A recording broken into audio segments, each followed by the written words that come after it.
तो हेलो बच्चों, आज का जो टॉपिक होने वाला है बड़ा ही इंटरेस्टिंग होने वाला है। मेरा एक बड़ा ही फेवरेट चैप्टर है ये, और बहुत ही इंपॉर्टेंट है, बड़ा ही इजी है। ठीक है, इसको बड़े ही मज़े में करने वाले हैं हम। ठीक है, तो देखो ये चैप्टर है सेट्स। अब ये जो सेट है ये बड़ा ही इंपॉर्टेंट और बड़ा ही ईजी है। तो चलो हम इसको अब स्टार्ट करते हैं। तो बच्चों, सबसे पहले ये चैप्टर को स्टार्ट करने से पहले मेरे दिमाग में आ रहा है कि भाई ये सेट्स होता क्या है। भाई इसी पे सारा बेस्ड है, सारा चैप्टर है ना। तो ये सेट होता क्या है बेसिकली? सेट क्या होता है? A set is a collection of well defined objects, right. ये क्या होता है? सेट क्या होता है? कलेक्शन होता है वेल डिफाइंड ऑब्जेक्ट्स का, है ना। अब ये वेल डिफाइंड ऑब्जेक्ट्स होते क्या हैं? What is well defined objects? What we can say well defined objects. अब ये वेल डिफाइंड ऑब्जेक्ट्स होते क्या हैं? What is well defined objects? Set होता क्या है basically? Set is a collection of well defined object. अब ये वेल डिफाइंड ऑब्जेक्ट्स क्या होते हैं? वेल डिफाइंड ऑब्जेक्ट्स होते हैं बच्चों जो कि हम काउंट कर सकते हैं, काउंटेबल होते हैं। क्या होते हैं? काउंटेबल। जो कि क्या होते हैं? काउंटेबल होते हैं, जिसको हम गिन सकते हैं। ठीक है, जिसको हम गिन सकते हैं, जो कि काउंटेबल होते हैं, वही क्या होते हैं? हमारे वेल डिफाइंड ऑब्जेक्ट्स होते हैं, राइट। तो भाई आपको पता चल गया होगा कि सेट क्या है? Set is a collection of well defined objects. और वेल डिफाइंड ऑब्जेक्ट्स क्या होते हैं? जिसको हम गिन सकते हैं। जैसे कि एक एग्जांपल ले सेट का, एग्जांपल ले सेट का कि number of boys in in our class, या बोल देते हैं इन आवर क्लास। हमारी क्लास में कितने नंबर ऑफ बॉयज है? तो इसको मैं काउंट कर सकता हूं ना? बिल्कुल कर सकता हूं। तो जिस चीज को मैं काउंट कर सकता हूं वो क्या हो जाता है? वो क्या कहलाता है? सेट कहलाता है। ठीक है, अच्छा। सेट हमेशा याद रखना, सेट जो होता है वो एक करली ब्रेसेस के अंदर आता है, ऐसे। ठीक है, ये जो सेट की पहचान है, ये क्या है? सेट की पहचान है, आइडेंटिटी ये है कि भाई सेट हमेशा ऐसे करली ब्रेसेस के अंदर आता है। ठीक है, इतना समझ में आया? It is represented by two करली ब्रेसेस। ठीक है, और इसी के अंदर हम जो भी करेंगे, पहले आपको इतना याद होना चाहिए कि भाई सेट्स क्या होता है। सेट्स क्या होता है? सेट होता है well defined objects. It is a collection of well defined object. और वेल डिफाइंड ऑब्जेक्ट्स क्या होते हैं मेरे प्यारे बच्चों? जो कि हम काउंट कर सकते हैं। अच्छा, ये तो हमारा आ गया कि भाई सेट क्या होता है। सेट होता है भाई collection of well defined objects. ठीक है, अब विच इज नॉट डिफाइंड, ठीक है, अगर जिसको मैं डिफाइंड नहीं कर सकता वो सेट नहीं होता, है ना। Which is not defined, which is not defined, और मैं बोल सकता हूं which is not well defined, वो क्या क्या नहीं कहलाता? वो नॉट, वो सेट नहीं कहलाता, नॉट ए सेट। ठीक है, ठीक है, आगे बढ़ते हैं हम इस पे। तो बच्चों अभी जो हमने ये पढ़ा कि भाई जो वेल डिफाइंड सेट्स होते हैं, वेल डिफाइंड कलेक्शन होते हैं, वेल डिफाइंड सेट्स होते हैं ना, वो क्या होते हैं? काउंटेबल होते हैं। और जो नॉट वेल डिफाइंड सेट्स होते हैं वो क्या होते हैं? अनकाउंटेबल होते हैं। और मैं बोल सकता हूँ जिसको मैं काउंट नहीं कर सकता, इतने ज़्यादा होते हैं ना। तो इसके एग्जाम्पल ले लेते हैं। देखो, पहला एग्जाम्पल है number of girls in your class. तो ये क्या होगा? एक सेट होगा जिसको मैं गिन सकता हूँ, जो कि काउंटेबल है। और यहाँ पे अगर मैं सेकंड एग्जाम्पल देखूँ तो ये बोल रहा है number of stars in the universe. अब इतने सारे अनगिनत स्टार्स है, इन्फिनिटी स्टार्स है, जिसको मैं काउंट नहीं कर सकता। तो ये क्या होता है? ये एक सेट नहीं है। It is not a set, it is not a set. तो इतना आपको समझ में आ गया होगा। तो आई होप यहां तक आपको क्लियर हो गया होगा सेट क्या होता है और एक सेट क्या होता है और सेट क्या नहीं होता है ना। तो ये तो बड़ा इजी था। तो आगे हम बढ़ते हैं इसी पे। अच्छा, अब क्वेश्चन ये अराइज होता है कि how many ways we can represent a set. कितने तरीके से हम सेट को रिप्रेजेंट कर सकते हैं? तो सेट को रिप्रेजेंट करने के सिर्फ बच्चों दो ही तरीके हैं। पहला होता है रोस्टर फॉर्म और टैबुलर फॉर्म। ठीक है, पहला होता है रोस्टर और टैबुलर फॉर्म, और जो हमारा सेकंड है वो होता है सेट बिल्डर फॉर्म, और उसको सेट बिल्डर फॉर्म और रूल मेथड। ठीक है, तो पहला हम देख लेते हैं रोस्टर और टैबुलर फॉर्म होता क्या है। तो रोस्टर और टैबुलर फॉर्म होता है नंबर्स में, है ना, कर्ली ब्रेसेस के अंदर नंबर में। जैसे कि ए हो गया मेरा ऐसे कर कर, ए हो गया 1 2 3 4, ठीक है, और 5। तो देखो ये हमारा क्या है? रोस्टेड फॉर्म होता है, और इसको मैं टैबुलर फॉर्म भी बोलता हूँ। जैसे कि सेट है, जैसे कि मैंने ए को डिफाइन किया कि भाई ए इक्वल्स टू कर्ली ब्रेसेस के अंदर 1 2 3 4 5। ठीक है, तो ये क्या होगा? ये एक रोस्टर फॉर्म है। जैसे कि मैंने बी लिख दिया एज इट इज, है ना, मैं बी लिख देता हूँ और उसके अंदर कर्ली ब्रेसेस के अंदर कुछ नंबर्स डाल देता हूँ, तो वो क्या होता है? मेरा रोस्टर फॉर्म और टैबुलर फॉर्म होता है। जैसे कि मैं यहाँ पे लिख देता हूँ 2 4 6 8 10 एंड सो ऑन, ये चलता रह रहा है। तो देखो ये मेरा ए हो गया, ये मेरा बी सेट हो गया, this is my A set, this is my B set. और ये इसकी पहचान क्या होती है रोस्टर फॉर्म की और टेबुलर फॉर्म की, कि भाई कर्ली ब्रेसेस के अंदर क्या होते हैं, नंबर्स होते हैं, है ना। तो ये क्या हो गया देखो मेरा रोस्टर फॉर्म, ठीक है। This is my first form, ठीक है। जैसे कि मैं रिप्रेजेंट कर सकता हूं सेट को, तो ये होता है पहला मेरा रोस्टर फॉर्म। सेकंड आता है बच्चों सेट बिल्डर फॉर्म। अब सेट बिल्डर फॉर्म क्या होता है और रूल मेथड क्या होता है, बड़ा ही इजी होता है। देखो इसमें क्या होता है, इसमें स्टेटमेंट लिखा हुआ होता है ना। मैं बता देता हूं, it is written in statement, ठीक है। ये स्टेटमेंट में होता है। और स्टेटमेंट में कैसा होता है देखो, इसका भी करने का तरीका होता है। जैसे कि होता है x such that x belongs to natural number where x is less than equals to 5। तो देखो ये मैंने स्टेटमेंट लिखा। ये स्टेटमेंट लिखा मतलब क्या, कि भाई जो मेरा लेट सपोज यहां पर मैंने ये लिखा स्टेटमेंट, तो ये क्या कह रहा है, x says that x belongs to natural number। तो जो भी नंबर इसके अंदर आएगा ना, इस कर्ली ब्रेसेस के अंदर जो भी नंबर आएगा वो नेचुरल नंबर होगा, पहली बात तो, ठीक है। और नेचुरल नंबर होगा और लेस देन इक्वल्स टू 5 होगा, मतलब 5 और 5 से कम होना चाहिए नेचुरल नंबर। नेचुरल नंबर मैंने आपको बताया था, नेचुरल नंबर कहां से स्टार्ट होता है, 1 से, फिर 2 3 4 एंड सो ऑन चलता है। तो ये 1 हो जाएगा, 2 हो जाएगा, 3 हो जाएगा, 4 हो जाएगा, 5 हो जाएगा। बस यहां देखो इसने लेस देन और इक्वल्स टू 5, मतलब 5 तक होना चाहिए। तो देखो ये नेचुरल नंबर, तो ये मेरा क्या आ गया, ये मेरा एक सेट बन गया। तो देखो ये मैंने क्या किया, ये सेट बिल्डर फॉर्म के तरीका, सेट बिल्डर फॉर्म का तरीका है लिखने का, कि x such that x belongs to natural number, real number, whole number, आप कुछ भी लिख सकते हो यहाँ पे, है ना।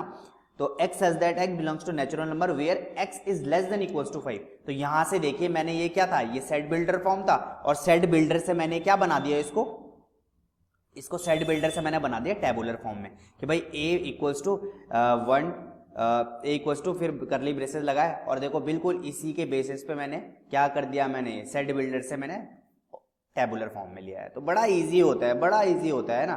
तो आपको समझ में आ गया होगा कि भाई सेट बिल्डर फॉर्म कैसे लिखा जाता है। सेट बिल्डर फॉर्म स्टेटमेंट में लिखा जाता है, ठीक है। क्या लिखा जाता है, स्टेटमेंट में। जैसे कि मैं एक और एग्जांपल ले लेता हूं, यहाँ पे स्टेटमेंट में लिखा जाता है ऐसे कर x such that x belongs to real number where x is less than equals to 5, कुछ भी लिख सकते हो, है ना। ये मैं आपको एक एग्जांपल बता रहा हूँ, तरीका बता रहा हूँ कैसे करना है, ठीक है, कैसे करते हैं set builder form. Set builder form basically क्या होता है, एक स्टेटमेंट में लिखा जाता है, ठीक है। जैसे कि मैं ऐसे भी लिख सकता हूँ, देखो x such that x belongs to natural number where, ये बोल सकते हैं कि स्टेटमेंट में, जैसे कि स्टेटमेंट में बोल रहा हूँ, ठीक है, x such that x belongs to natural number where x is greater than equals to 5 and less than equals to 10। तो ये एक स्टेटमेंट, मैंने एक स्टेटमेंट दे दिया, जुबान एक रिटर्न स्टेटमेंट दे दिया, ठीक है। यहाँ पे नंबर्स का इन्वॉल्वमेंट नहीं हो रहा, ठीक है। या मैं ऐसे बोल सकता हूँ कि भाई x such that x belongs to natural number and ये भी लिख सकता हूँ मैं, जैसे x such that x is a natural number and number of students in your class, ऐसे number of students in your class. तो ये क्या हो गया, ये क्या है मेरा ये मेरा एक रिटर्न स्टेटमेंट है। तो इसी को क्या बोला जाता है, इसी को क्या बोला जाता है, रिटर्न स्टेटमेंट को सेट बिल्डर फॉर्म में। अब मुझे पता है भाई हमारे क्लास में कितने बच्चे हैं, है ना, 50 60 100, तो जितना भी लिखूंगा मैं तो ये यहाँ लिख दूंगा। लेट सपोज मेरी क्लास में 100 बच्चे, तो मैंने ऐसे लिख दिया, ठीक है। तो ये क्या है, एक रिटन स्टेटमेंट में होता है ना सेट बिल्डर फॉर्म। और टेबुलर फॉर्म क्या होता है, जिसके अंदर नंबर्स होते हैं, जैसे कि ऐसे, जैसे ये मैंने कोई भी एक सेट ले लिया, लेट सपोज का नाम ए ले लिया, तो 1 2 3, तो ये क्या है, मेरे नंबर्स है जिसके अंदर, वो क्या होगा मेरा हमारा टेबुलर फॉर्म और रोस्टर फॉर्म। और जो हमारे स्टेटमेंट में लिखा हुआ होता है वो क्या होता है, हमारा सेट बिल्डर फॉर्म। तो इतना आपको समझ में आ गया होगा। आगे हम प्रोसीड करते हैं इस पे, ओके। तो अब हम आगे चलते हैं। यहाँ पे ये आपको कुछ ऐसा साइन देखने को मिल रहा होगा, और बच्चे बड़े कंफ्यूज होते हैं कि सर ये ई है क्या, क्या है ये। तो ये जो साइन होता है ये क्या, इसको क्या बोलते हैं, इसको बोलते हैं बिलोंग्स टू। क्या, बिलोंग्स तो जो जब मैं क्लास 8th में था तो मुझे भी बहुत दिक्कत हुई थी, तो मैं सोचा कि यार ये चीज़ आपको बता देता हूँ कि इस साइन का मतलब होता है बिलोंग्स टू। जैसे कि मैंने सेट बिल्डर फॉर्म किया कि भाई x such that x belongs to. अब नेचुरल नंबर है, रियल नंबर है, इंटीजर्स है, रैशनल है, इरेशनल है, पता तो होना चाहिए ना कि भाई करली ब्रेसेस के अंदर कौन से नंबर आने वाले हैं। तो भाई एक्स सच दैट एक्स मतलब कि भाई कोई भी नंबर जो इस करली ब्रेसेस के अंदर आने वाला है वो किस उससे बिलोंग करता है। जैसे कि नेचुरल नंबर में होता है, वो नेचुरल नंबर में बिलोंग कर रहा है, वो इंटीजर्स में बिलोंग कर रहा है। तो जैसे कि मैं बोल रहा हूँ x that x belongs to natural number, तो ये जो होता है ये बिलोंग्स टू होता है, ठीक है। इसको क्या बोलते हैं, बिलोंग्स टू। तो ये बिलोंग कर रहा है नेचुरल नंबर पे। और मैंने एक कंडीशन दे दी कि भाई x इज लेस देन 5। अब लेस देन 5 है तो भाई नेचुरल नंबर 5 से कम है, और नेचुरल नंबर स्टार्टिंग 1 से होते तो 1 2 3 4 5 नहीं होगा यहाँ पर। अगर लेस देन इक्वल्स टू होता तो मुझे 5 को भी लेना पड़ता मुझे, पर ये लेस देन 5 है। लेस देन 5 मतलब 4 तक आएंगे इसके अंदर। तो ये नेचुरल नंबर बिलोंग्स टू मतलब क्या होता है समझ गए होंगे अब आप, है ना। तो ये जो साइन होता है इसका मतलब होता है बिलोंग्स टू। ये किस कौन से उसमें आ रहा है ना, नेचुरल नंबर में आ रहा है, रियल नंबर में आ रहा है, इंटीजर्स में आ रहा है, तो इसको क्या बोलते हैं, बिलोंग्स टू। यहाँ पे बड़ी कंफ्यूजन होती है बच्चों को, तो मेरे ख्याल से अब नहीं होनी चाहिए कंफ्यूजन, है ना। चलो अब आगे हम बढ़ते हैं नेक्स्ट टॉपिक पे हमारे। अच्छा बच्चों, अब नेक्स्ट टॉपिक जो हमारा है वो है कार्डिनल नंबर। अब ये कार्डिनल नंबर होता क्या है, cardinal number of A set, the number of elements in A set is called its cardinal number. Let suppose मैं एक एग्जांपल लेता हूँ, एग्जांपल से आपको बहुत अच्छे से समझ में आएगा कि एक सेट है जिसमें नंबर्स है, लेट सपोज 1 2 3 4, 4 नंबर हैं, ठीक है। लेट सपोज इसमें एक 4 नंबर है, तो इसके कार्डिनल नंबर क्या होने वाला है, तो कार्डिनल नंबर इसका कितना हो जाएगा, 4। भाई जितने एलिमेंट है इस पे उतने ही क्या होंगे, नंबर्स हो जाएंगे। तो कार्डिनल नंबर को हम कैसे डिनोट करते हैं, स्मॉल n, और ये सेट लिखता हूं मैं ऐसे ब्रैकेट के अंदर, और इसके अंदर कितने नंबर है, 1 2 3 4, 4 नंबर है, तो ये हो जाएगा 4, ठीक है।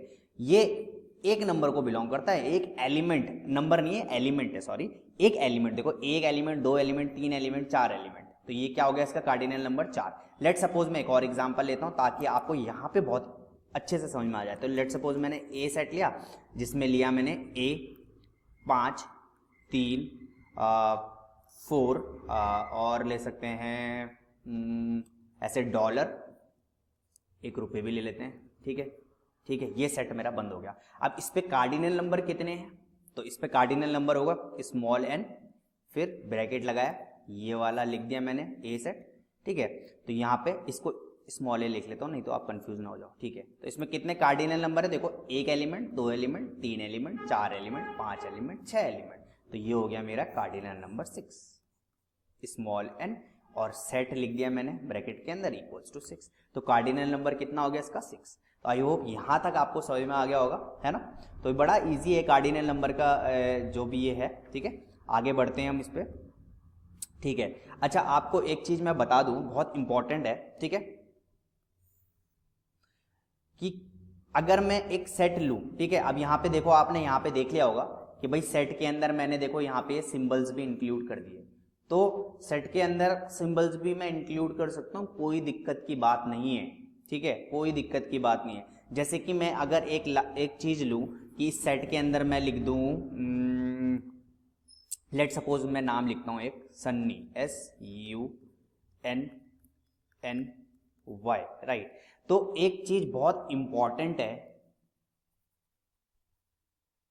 ठीक है, अगर आपको सन्नी सेट के अंदर लिखना है तो भाई कोई भी एलिमेंट रिपीट नहीं होता, ये याद रखो, कोई भी एलिमेंट रिपीट नहीं होता सेट के अंदर। तो यहाँ पे देखो ये डबल एन आ गया, यहाँ पे ये नहीं होना चाहिए, ठीक है। अगर मैं कोई भी नाम दूं आपको और बोलूं भाई इसको सेट के अंदर लिखो, तो एलिमेंट कभी भी रिपीट नहीं होते, एक बार जो सेट के अंदर आ गया वो एक ही बार आता है। तो इस सन्नी को मैं कैसे लिख सकता हूँ, इस सन्नी को मैं लिख सकता हूँ SUNNY, राइट। तो कोई भी एलिमेंट 2 बार रिपीट नहीं होता सेट के अंदर, ये याद रख लो आप, ठीक है। बड़ा इजी है ना, कोई दिक्कत तो नहीं, तो मेरे ख्याल से यहां तक कोई दिक्कत नहीं होने वाली है ना आपको। चलो आगे इस पे एक और एग्जांपल देखता हूं मैं। तो एलिमेंट के अंदर कभी भी 2 बार रिपीटेशन नहीं होता। जैसे कि एग्जांपल ले लेता हूं, मैं बोलता हूं ए के अंदर मैं लिख दूं 2 3 1 फिर 2, ये नहीं होना चाहिए, ये देखो ये गलत हो जाएगा, क्योंकि 2 देखो यहाँ पे 2 बार आ गया, तो 2 एक ही बार आता है, ठीक है। तो आई होप यहाँ तक समझ में आ गया होगा। नेक्स्ट कर